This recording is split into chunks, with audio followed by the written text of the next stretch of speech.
I'd like to walk through a typical audiogram with you so you can understand each component, and perhaps it will give some clarity to some questions you may have had in the different reading that you've been going through. The first thing to start with at the top is there will always be a name, often an age and a date of testing, or if there's no age, there will be a date of birth. If that's not on the audiogram, then it's going to be included elsewhere in the note for sure.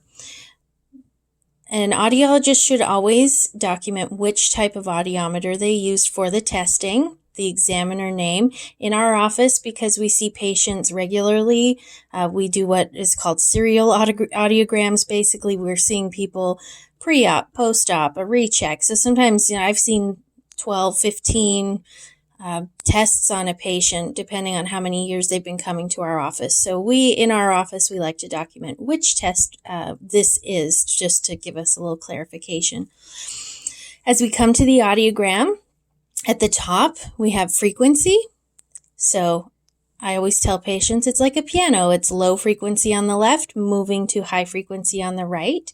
We test up to 8,000 hertz, which is most common, although you will see some audiometers and some audiologists that test ultra high frequency, so 12,000 or not typically above 12,000. It's very, very high frequency. The human ear can only hear up to 16,000 to 20,000 hertz anyway.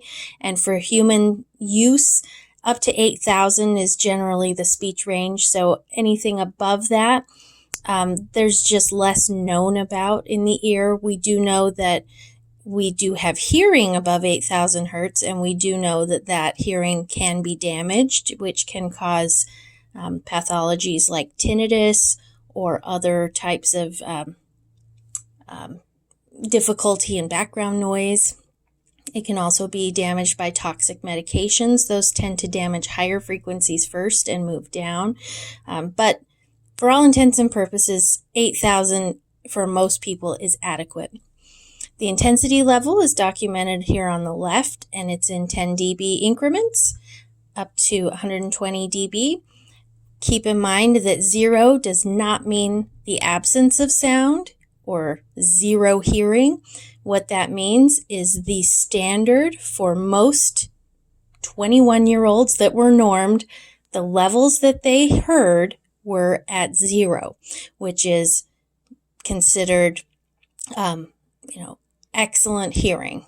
Okay, so it doesn't mean zero sound, because we're measuring this in dBHL and not SPL, which you may see in other literature. Sound pressure level is very different from hearing level, HL. So we're documenting this on a scale that is indicated as 0 is exceptional normal hearing, and 120 decibels is very loud.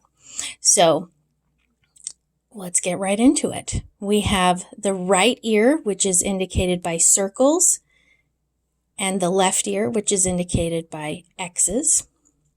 Normal hearing is 20 and above, so the right ear is normal. The left ear shows a hearing loss, which is a mild rising to normal hearing loss. And as we come up to the bone conduction markers, these are indicating masked bone conduction for the left ear. So this means that with headphones, this particular patient hears in the left ear at these levels that are indicated by the X. And with bone conduction, the patient hears where those little bracket marks are. The reason why you need to use masking in this case is because the bone oscillator, which goes behind the left ear, is going to give volume, or is going to give a response that could influence the right ear.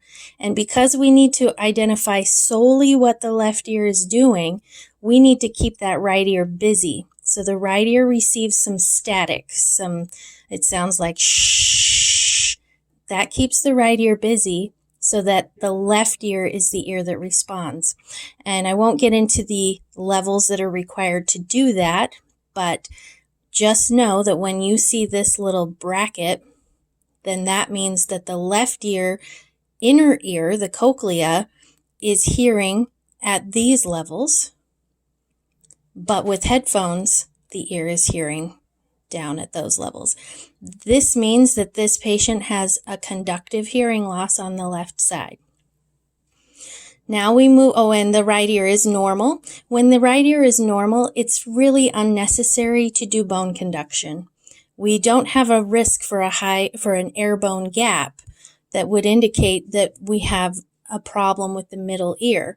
So it's unnecessary to do the bone conduction on the left side. Now we move over to speech audiometry.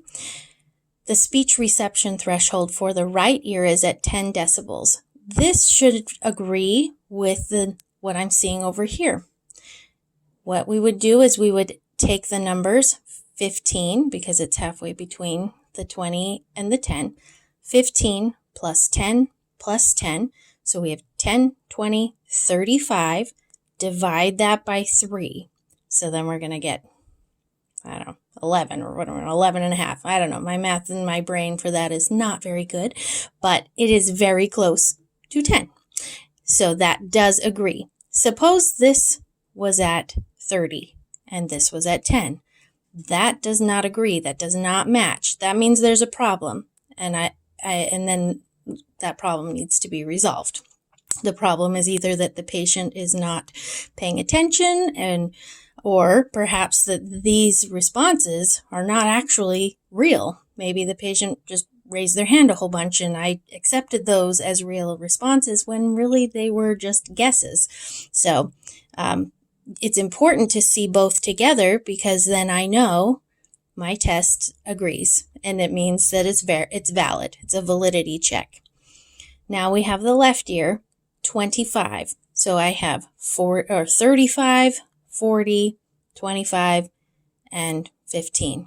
And I really should have done all my math beforehand, but suffice it to say that 25 is a good average. So this also does agree. So you can work out the math yourself. As long as it's within 5 to 10, then it does agree. Next, we have word recognition using phonetically balanced words. The percentage correct is on top. The intensity level is down below. So using a response or an intensity level that's 40 decibels above my speech reception threshold, the patient was able to get 100% of the words presented correct. On this side, I needed to make it a little louder, 65 decibels. Because 65 decibels is significantly, there is the potential for some of that sound to cross over to the right ear, which means the right ear is hearing as well. And I really only want to know what the left ear is doing here. I don't want the right ear interfering. Therefore, that difference of an extra 55 decibels between the two means that some of that sound is crossing over. Therefore, masking is used in the right ear to keep that ear busy. So the right ear hears shh and the left ear hears words. Then I know that I'm testing only the left ear. And the left ear also has 100%. So that means there is excellent word recognition in both ears. That's good. If that was poor word recognition, I would need to do some exploring to find out why. All right. The type of word recognition or the words used can be either recorded speech or monitored live voice. And in this case, I used live voice.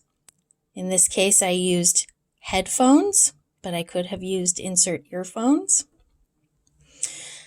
This is for acoustic reflex testing. I crossed it out because it's not something we're getting into in this course, but it is something that is an important part of audiology to help really with identifying auditory nerve function. It's a screening for that and looking for, it can also help to confirm conductive hearing loss or other issues, even facial nerve disorders. So there are some neural findings that can come out of this that are very helpful.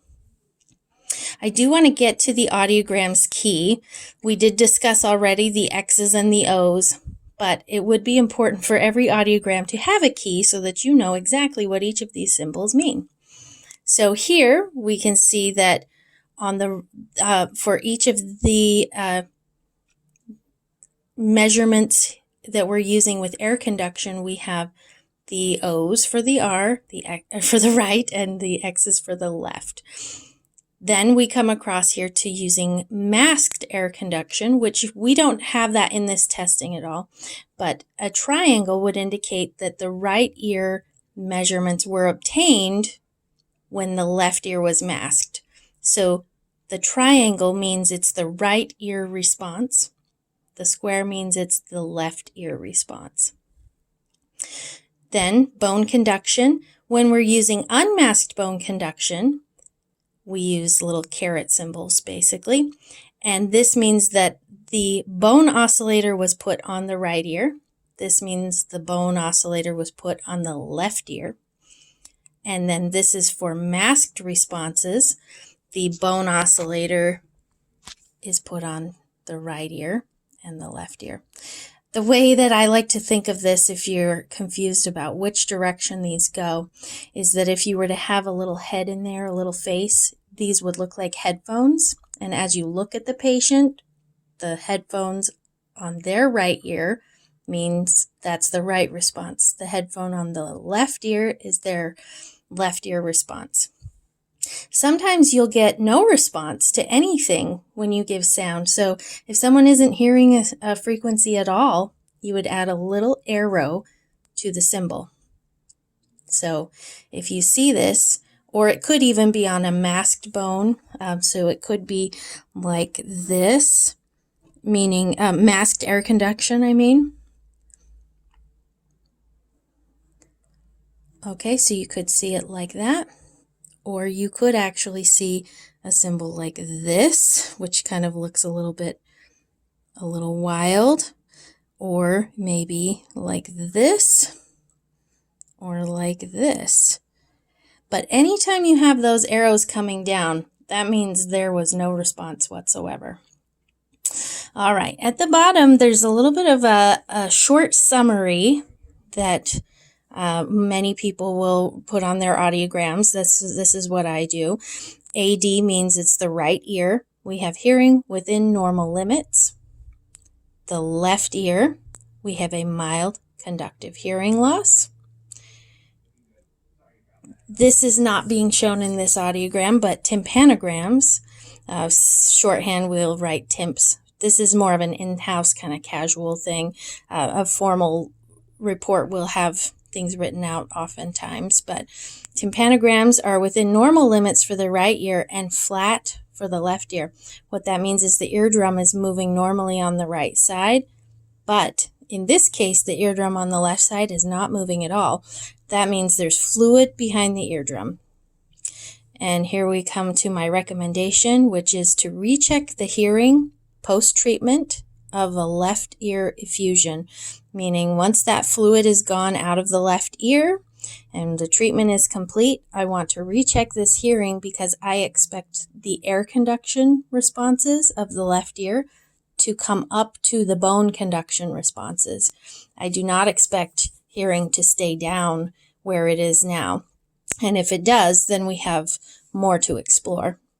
So I do hope that reviewing this is helpful to you. If you have any questions, please feel free to reach out. Thank you.